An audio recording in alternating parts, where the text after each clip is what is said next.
Bonjour tout le monde, j'espère que vous allez bien. C'est Armel, vous avez reconnu ma voix. Pardonnez-moi d'avoir disparu ces derniers jours, mais j'étais vraiment à court de sujets. Alors plutôt que de chercher à tout prix à faire du chiffre en matière de vidéo, j'ai plutôt choisi de ne rien partager. Aujourd'hui, mon message s'intitule « Tous les signes sont là ». Ne fermons plus nos yeux.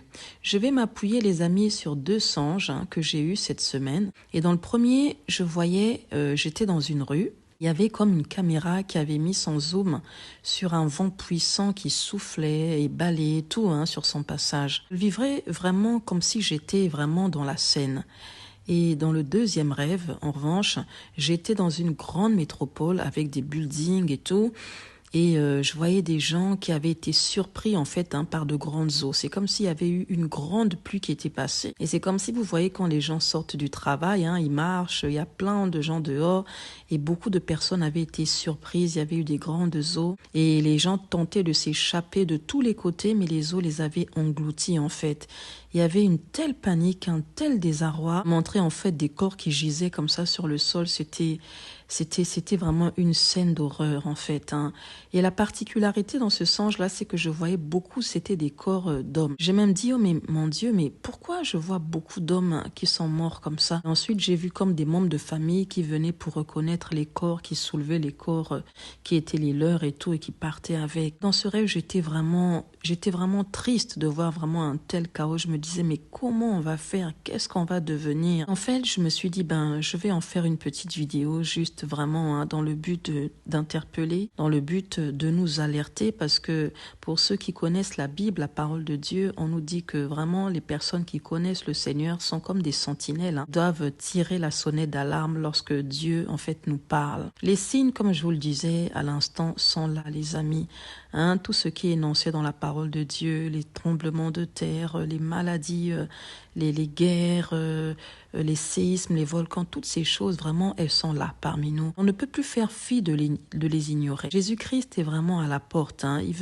Il veut sauver le maximum d'hommes. Il veut nous réconcilier avec Dieu, notre Créateur. Il veut nous donner la possibilité vraiment de tourner, alors qu'il est encore temps, nos regards vers lui afin de le recevoir comme notre Seigneur et notre Sauveur, pour ne pas finir dans ce lieu de tourment. Vous savez, ce lieu existe vraiment, ce lieu de tourment, ou encore appelé l'enfer, il existe. Ce n'est pas une histoire de fable, ce n'est pas un mythe, ce n'est pas une histoire qu'on raconte comme ça aux gens pour leur faire peur. Ce lieu existe vraiment. Et toi qui m'écoutes, si tu n'as jamais invité de ta bouche le Seigneur Jésus-Christ, s'il te plaît, considère qu'il est vraiment temps de le faire. C'est vraiment important. Il faut savoir que le plus important, les amis, ce n'est pas d'écourter nos nuits pour penser à comment on va acheter une maison, un immeuble à mettre en location. C'est pas comment on va investir dans la prochaine entreprise ou encore dans quelles grandes écoles, les écoles d'élite, nous allons inscrire nos enfants. Les choses, certes, sont utiles ici sur Terre, mais ce n'est pas le principal, parce que toutes ces choses-là, comme dit la parole de Dieu, disparaîtront.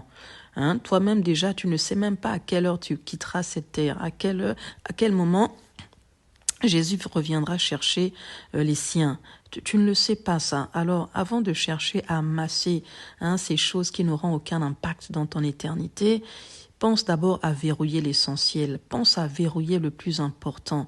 Donnons nos vies au Seigneur et le reste se fera naturellement. Ne faisons pas comme ces personnes-là qui disent je veux d'abord vivre, je veux profiter à fond et ensuite me tourner vers lui. Non, tu ne sais pas ce que la prochaine heure ou encore demain te réserve. Aussi, personne n'est parfait, ça il faut le savoir, parce qu'il y a beaucoup de gens qui disent non, moi je veux d'abord en finir avec le péché, je veux mettre de l'ordre dans ma vie, je veux d'abord me débarrasser de toutes mes faiblesses avant de me tourner vers lui. Ça c'est un mensonge de l'ennemi. Le Seigneur, lorsqu'il vient à nous, il ne nous demande pas d'abandonner notre vaine manière de vivre. Il ne nous demande pas d'être parfait. Il sait que personne n'est parfait. Il sait qu'on est fait de chair et que cette chair, elle est faible. Lui, tout ce qu'il nous demande, c'est vraiment de lui ouvrir nos cœurs afin qu'il vienne habiter en nous. La capacité nous viendra de lui. C'est de rompre avec toutes ces choses qui ne sont pas bonnes. Ça vient de lui, ça ne vient pas de nous. Regardez, il y avait cet apôtre que beaucoup connaissent, Paul. C'était, anciennement, on l'appelait Saül, et c'était un homme méchant. C'était un homme qui qui torturait les chrétiens, qui ne voulait pas entendre parler du christianisme. Mais quand il a été visité par la puissance de Dieu, cet homme a changé et aujourd'hui il est devenu un grand témoin. C'est quelqu'un qui a écrit dans la Bible, qui je pense même a le plus écrit dans la parole de Dieu. Donc c'est pour vous dire, ne cherchez pas la perfection telle que l'on est venant au Seigneur Jésus-Christ. Le Seigneur vraiment nous demande de considérer le salut qu'il nous offre en Jésus-Christ, parce que la Bible dit que Dieu a tant aimé le monde qu'il a donné son Fils Jésus-Christ, afin que quiconque croit en lui ne périsse pas, mais qu'il soit sauvé. Donc vraiment, c'est important, les amis, de considérer ces choses alors qu'il est encore temps. Tous les signes sont là. Tout est là maintenant. Quand on suit les informations et tout, on voit que les choses ne font que s'enchaîner, les choses ne font que arriver. Donc vraiment, considérons ces choses-là. Et toi qui m'écoutes, si tu n'as jamais fait cette prière, vraiment fais-le. Demande au Seigneur, invite-le, dis-lui, Seigneur, viens dans ma vie, sois mon Seigneur, sois mon Sauveur. Je veux vraiment que tu me sauves, je ne veux pas périr, je veux que ma famille et moi nous soyons sauvés. Je t'accepte comme mon Seigneur et mon Sauveur. Conduis-moi, conduis ma vie, conduis mes pas, et le Seigneur viendra. Et si tu fais cette prière, le but ensuite n'est pas que tu poursuives ta vie comme un électron célibataire, non, parce que désormais, quand tu as accepté le Seigneur, tu appartiens à la famille de Dieu.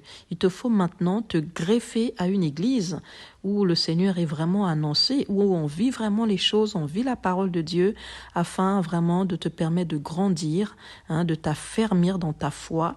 Et demain aussi, toi-même, tu parleras du Seigneur aux autres, tu les conduiras aussi à Jésus-Christ. C'est ça le but. Donc vraiment, mes amis, considérons vraiment ce propos, tournons nos regards vers l'essentiel, vers la personne de Jésus-Christ qui nous offre son salut. Les choses qu'on voit ici, elles vont passer, elles ne sont qu'éphémères. Mais après cette vie, comme j'ai l'habitude de dire, il y a une autre vie, la vie éternelle. Le Seigneur nous veut dans ce lieu de repos éternel et pas dans ce lieu de tourment éternel. J'espère que cette vidéo résonnera dans le cœur de quelqu'un. Sur ce, je vous souhaite un très très bon week-end et je vous dis à bientôt pour le prochain numéro. Je vous embrasse. Bisous, Armelle.